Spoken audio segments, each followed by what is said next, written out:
Hi ನಮಸ್ಕಾರ. ಇವತ್ತಿಂದು ಅಡುಗೆ ಏನಪ್ಪ ಅಂತಂದರೆ ಮೆಂತ್ಯ ಸೊಪ್ಪಿನ ಪಲಾವ್. ಅದನ್ನು ಹೇಗೆ ಮಾಡಬೇಕು ಅಂತಂದರೆ ಹೇಳ್ತಾ ಹೋಗ್ತೀನಿ.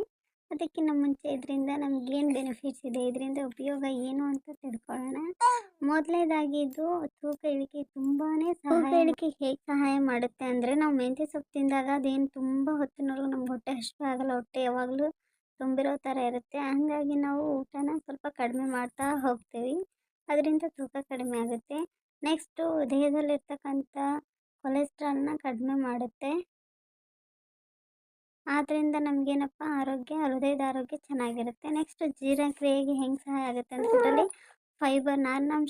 ಇದರಲ್ಲಿ ಫೈಬರ್ ನಾರಿನಂಶ ಜಾಸ್ತಿ ಇರೋದ್ರಿಂದ ನಮಗೆ ಮಲಬದ್ಧತೆಯನ್ನು ಕಡಿಮೆ ಮಾಡುತ್ತೆ. ನೆಕ್ಸ್ಟ್ ಜೀರ್ಣಕ್ರಿಯೆ ಸಹಾಯ ಆಗುತ್ತೆ.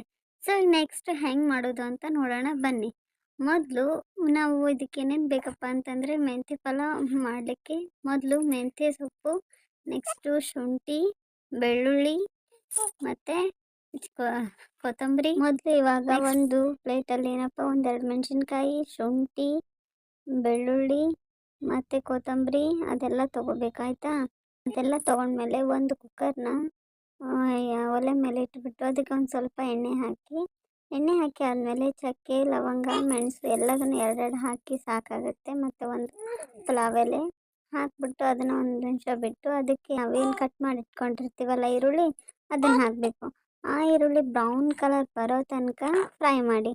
ಆನಂತರ ಅದಕ್ಕೆ ನಾವೇನು ಸೊಪ್ಪು ಬಿಡಿಸ್ಕೊಂಡು ತೊಳ್ಕೊಂಡು ಇಟ್ಕೊಂಡಿರ್ತೀವಲ್ಲ ಮೆಂತ್ಯ ಸೊಪ್ಪನ್ನ, ಅದನ್ನು ಹಾಕಿ ಸ್ವಲ್ಪ ಉಪ್ಪು ಹಾಕಿ ಅದನ್ನೆಲ್ಲ ನೀಟಾಗಿ ಫ್ರೈ ಆಗೋ ತನಕ ಫ್ರೈ ಮಾಡಿ. ಅದು ನೀಟಾಗಿ ಫ್ರೈ ಆಗಿಲ್ಲ ಅಂದರೆ ಮೆಂತ್ಯ ಸೊಪ್ಪು ನಮಗೇನಾಗುತ್ತೆ ಅಂದರೆ ಕಹಿ ಅನಿಸುತ್ತೆ, ಆಯಿತಾ. ಸೊ ಅದಾದಮೇಲೆ ನಾವು ಬಟಾಣಿನ ಹಸಿ ಬಟಾಣಿ ಇದ್ದಿದ್ದರಿಂದ ಅದನ್ನು ಬಿಡಿಸ್ಬಿಟ್ಟು ಬಟಾಣಿ ಹಾಕಿದ್ದೀವಿ, ಆಯಿತಾ. ಅದು ಹಾಕಿ ಆದಮೇಲೆ ಚೆನ್ನಾಗಿ ಫ್ರೈ ಆಗೋ ತನಕ ಒಂದು ಸ್ವಲ್ಪ ಹೊತ್ತು ಬಿಟ್ಟು ಫ್ರೈ ಆದಮೇಲೆ ನಾವೇನು ಮಾಡಬೇಕು ಅಂದರೆ, ಒಂದು ಜಾರಲ್ಲಿ ಇದನ್ನೇನು ಮೆಣಸಿನ್ಕಾಯಿ ಇದು ಶುಂಠಿ, ಬೆಳ್ಳುಳ್ಳಿ ಮತ್ತು ಕೊತ್ತಂಬರಿನ ಚೆನ್ನಾಗಿ ಅದನ್ನು ಪೇಸ್ಟ್ ಮಾಡ್ಕೊಂಡಿರ್ತೀವಿ. ಸೊ ಅದನ್ನು ಹಾಕಬೇಕು. ಅದು ಹಾಕಿ ಚೆನ್ನಾಗಿ ಮಿಕ್ಸ್ ಮಾಡಿ ಆದಮೇಲೆ ನಾನು ನೀಟಾಗಿ ಅದೊಂದು ಸ್ವಲ್ಪ ಹಸಿ ವಾಸನೆ ಹೋಗೋ ತನಕ ಫ್ರೈ ಮಾಡ್ಕೋಬೇಕು.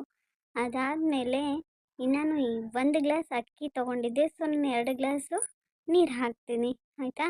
ಸೊ ಈಗ 2 ಗ್ಲಾಸ್ ನೀರು ಇಲ್ಲಿ ಆ ನೀರು ಚೆನ್ನಾಗಿ ಕುದಿಬೇಕು, ಆಯಿತಾ. ಅದೆಲ್ಲ ಮಿಕ್ಸ್ ಆಗಿ ಒಂದು ಸ್ವಲ್ಪ ಉಪ್ಪು ಕಡಿಮೆ ಇತ್ತು, ಉಪ್ಪು ಹಾಕಿದೆ ನಾನು. ಅದೆಲ್ಲ ನೀಟಾಗಿ ಚೆನ್ನಾಗಿ ಕುದಿ ಬರೋ ತನಕ ನೋಡಬೇಕು, ಆಯಿತಾ. ಅದು ಕುದಿ ಬಂದ ತಕ್ಷಣ ನಾನು ಅಕ್ಕಿನ ಮೊದಲೇ ಒಂದು 15 ಮಿನಿಟ್ಸ್ ಬ್ಯಾಕ್ ಅದನ್ನು ನೆನೆಸ್ಬಿಟ್ಟಿಟ್ಟಿದ್ದೆ, ತೊಳೆದ್ಬಿಟ್ಟು. ಸೊ ಆ ಅಕ್ಕಿನ ಹಾಕ್ಕೋಬೇಕು ಅದಕ್ಕೆ. ಅಕ್ಕಿ ಹಾಕ್ಕೊಂಡು ಚೆನ್ನಾಗಿ ಅದನ್ನು ಒಂದು ಸರಿ ಮಿಕ್ಸ್ ಮಾಡಿ. ಅಂದರೆ ಒಂದೊಂದು ಸರಿ ಆಗುತ್ತಲ್ಲ, ಏನಪ್ಪ ಮಸಾಲೆ ಎಲ್ಲ ಮೇಲೆ ಮತ್ತು ಅನ್ನ ಎಲ್ಲ ಕೆಳಗೆ ಹೋಗ್ಬಿಡುತ್ತಲ್ಲ, ಆ ಥರ ಏನೂ ಆಗೋಲ್ಲ. ನಾವು ನೀಟಾಗಿ ಒಂದು ಸರಿ ಮಿಕ್ಸ್ ಮಾಡಿ ಇನ್ನೊಂದು ಕುದಿ ಬರೋ ತನಕ ನೋಡಿ ನೆಕ್ಸ್ಟು ಲಿಡ್ನ ಕ್ಲೋಸ್ ಮಾಡಬೇಕು. ಕ್ಲೋಸ್ ಮಾಡಿ 2 ವಿಷಲ್ ಹೊಡ್ಸ್ಕೊಂಡ್ಬಿಟ್ರೆ ಸಾಕು, ನಿಮಗೆ ಬಿಸಿ ಬಿಸಿಯಾದ ಮೆಂತ್ಯ ಪಲಾವ್ ರೆಡಿ ಆಗುತ್ತೆ. ಸೊ ನೋಡಿ, ತಿನ್ನಿ, ಟೇಸ್ಟ್ ಮಾಡಿ ಹೇಗಿದೆ ಅಂತ ಕಮೆಂಟ್ ಮಾಡಿ, ಆಯಿತಾ.